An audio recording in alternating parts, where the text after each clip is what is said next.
తమ సమస్యలు పరిష్కరించాలంటూ విశాఖ ఎయిర్పోర్టులలో ప్రైవేటు సంస్థల క్యాబ్ డ్రైవర్లు సమ్మెకు దిగారు. నగరంలో 93 ప్రమాదాలు జరిగినా ఒక డ్రైవర్ మృతి చెందాడని ఆధారాలు చూపించిన యాజమాన్యాలు న్యాయం చేయడం లేదని వారు ఆవేదన వ్యక్తం చేశారు. పోలీస్ కమిషనర్ కు కూడా ఫిర్యాదు సమర్పించారు. మొత్తం బాయ్కాట్ చేయడం జరిగింది ఎయిర్పోర్ట్ లో. ఎందుకు ఎయిర్పోర్ట్ లో బాయ్కాట్ చేయవలసి వచ్చిందంటే ఇప్పటికే ఆల్రెడీ మొత్తం ఇటు డిటిసి నుంచి డిప్యూటీ ట్రాన్స్పోర్ట్ కమిషనర్ నుంచి కలెక్టర్ గారి నుంచి జేసీ గారికి చివరికి ప్రిన్సిపల్ సెక్రటరీ వరకు గత 7 సంవత్సరాలుగా ఇక్కడుండే వాలా ఓబర్ సంబంధించి చేస్తున్న సమస్యలన్నింటినీ లేవదీశాం.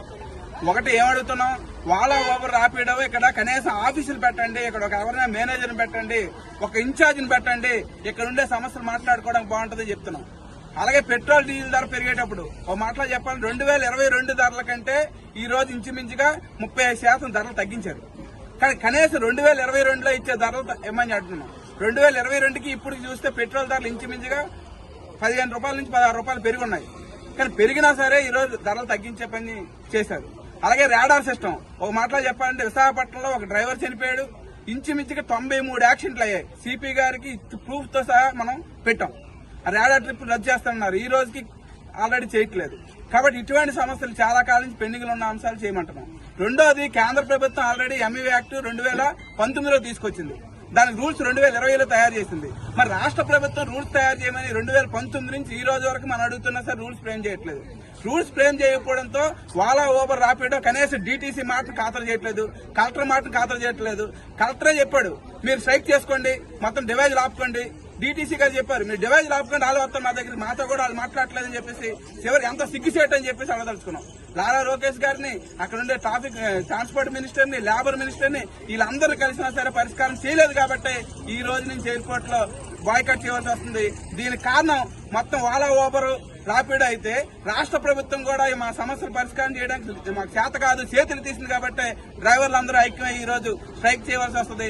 దీనికి ఏదైనా జరిగితే రాష్ట్ర ప్రభుత్వం బాధ్యత వహించాలి, జిల్లా కలెక్టర్ గారే బాధ్యత వహించాలి. అలాగే ఏదైతే పెండింగ్ సమస్యలు ఉన్నాయో అవన్నీ పరిష్కారం అయ్యే వరకు కూడా మా స్ట్రైక్ ఎయిర్పోర్ట్ లో కొనసాగుద్ది. ఇక్కడే కాదు, రేపు ఎయిర్పోర్ట్ ఏదైతే భోగాపురం ఎయిర్పోర్ట్ స్టార్ట్ చేస్తారో అక్కడికి కూడా ఒక వెహికల్ కూడా వెళ్ళదు.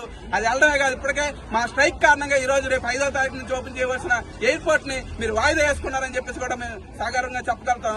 ఎప్పుడే రేపు 5వ తారీఖే కాదు, ఇంకెప్పుడు ఎయిర్పోర్ట్ మీరు ఓపెన్ చేయలేరు. ఓపెన్ చేసిన ఒక్క క్యాబ్ కూడా తిరగదు మా సమస్యలు పరిష్కారం చేయకపోతే.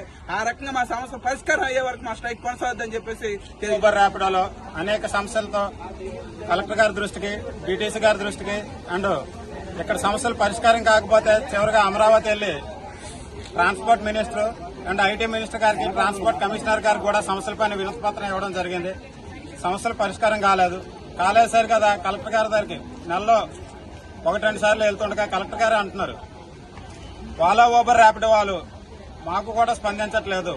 ఇక్కడ వాళ్ళు ఆన్లైన్ లో ఏదో యాప్లు పెట్టారు, మీరు లాగిన్ అయిపోయినారు తిరుగుతున్నారు. వాళ్ళ హెడ్ ఆఫీసులు ఎక్కడ ఉన్నాయో తెలియదు. వాళ్ళకంటూ షరతులు లేవు. ఇక్కడ ఏపీలో వాళ్ళకి ఏ విధమైన లైసెన్స్ లేవు. స్టేట్ లైసెన్స్లతో ఇక్కడ నడుపుతున్నారు. వాళ్ళ మీద మేము ఏ యాక్షన్ తీసుకోవడానికి కూడా మాకు అథారిటీ లేదు. మేము రూల్స్ అనేవి ఫేమ్ చేస్తున్నామని చెప్పేసి గత 4 సంవత్సరాలుగా చెప్తున్నారు. మరి డ్రైవర్లకి రూల్స్ ఫేమ్ చేస్తున్నా వాళ్ళ మీద ఏ చర్యలు తీసుకోవడానికి మాకు అధికారం లేదు. మీకు మీరుగా స్వచ్ఛందంగా మీరు బాయ్కాట్ చేసుకుంటే మీ సమస్యలు పరిష్కారం అవుతుంది కదా. మీకు యాజమాన్యం ఎక్కడున్నా సరే ఇక్కడికి వచ్చి మీ సమస్యల మీద వాళ్ళు జాయింట్ మీటింగ్ చేసి పరిష్కారం చేస్తారు కదా అని చెప్పేసి ఇదే కలెక్టర్ గారు, ఇదే డిటిసి గారు అండ్ సిపి గారు, కమిషనర్ గారికి కూడా ఇప్పుడు ఏదైతే మనకు వాలాలో రాడార్ ట్రిప్స్ వల్ల చాలా ఎక్కువ యాక్సిడెంట్స్ అవుతున్నాయో ఆ రాడార్ ట్రిప్స్ కు ఈ పోలీస్ డిపార్ట్మెంట్ సంబంధించింది కనుక యాక్సిడెంట్స్ అనేది సిపి గారికి కూడా మనం లెటర్ ఇవ్వడం జరిగింది. సిపి గారు కూడా ఇదే చెప్పారు, మీరు బాయ్కాట్ చేసుకుంటే యాజమాన్యం ఎక్కడున్నా సరే ఇక్కడ ఆఫీసులు లేవు. వాలా ఓబర్ ర్యాపిడోలో ఇక్కడ ఆఫీసులు అనేవి లేవు. మనం ఈ నిరసన అవ్వచ్చు, ఏదైనా అవ్వచ్చు, మన ఆఫీసుల దగ్గర చేద్దాం అంటే ఇక్కడ ఆఫీసులు లేవు. డ్రైవర్కి ఏదైనా సమస్య వస్తే ఎవరితో చెప్పుకోవాలో తెలియక డివైజులు అయిపోయినా సరే మనలో మనం బాధపడ్డా తప్ప ఏం చేయలేని దిక్కుతోచని స్థితిలో మనం ఉన్నాం. అందుకనే ఈరోజు మన సమస్యలన్నీ పరిష్కారం అయ్యే వరకు కూడా ఈ విశాఖపట్నం ఎయిర్పోర్ట్ లో పూర్తి స్థాయిలో పికప్ అండ్ డ్రాప్లు తీసుకోకూడదని చెప్పేసి స్వచ్ఛందంగా డ్రైవర్లు అందరం కూడా ఐక్యమై ఈరోజు బాయ్కాట్ చేయడం జరుగుతుంది. ఇప్పటికైనా సరే వాలా ఓబర్ ర్యాపిడో యాజమాన్యాలు అండ్ గవర్నమెంట్ జోక్యం చేసుకుని డ్రైవర్ల యొక్క సమస్యలు పరిష్కారం చేస్తే సరే, లేదంటే ఇది భోగాపురం ఎయిర్పోర్ట్ ఓపెన్ అయ్యే వరకు కూడా దీన్ని ఉద్రిక్తం చేసే ప్రయత్నం చేస్తాం. ఇప్పటికైనా సరే గవర్నమెంట్ జోక్యం చేసుకుని అండ్ వాళ్ళ ఊబర్ యాజమాన్యాలు జోక్యం చేసుకుని సమస్యలు పరిష్కారం చేస్తారని ఆశిస్తున్నాం. ఐక్యత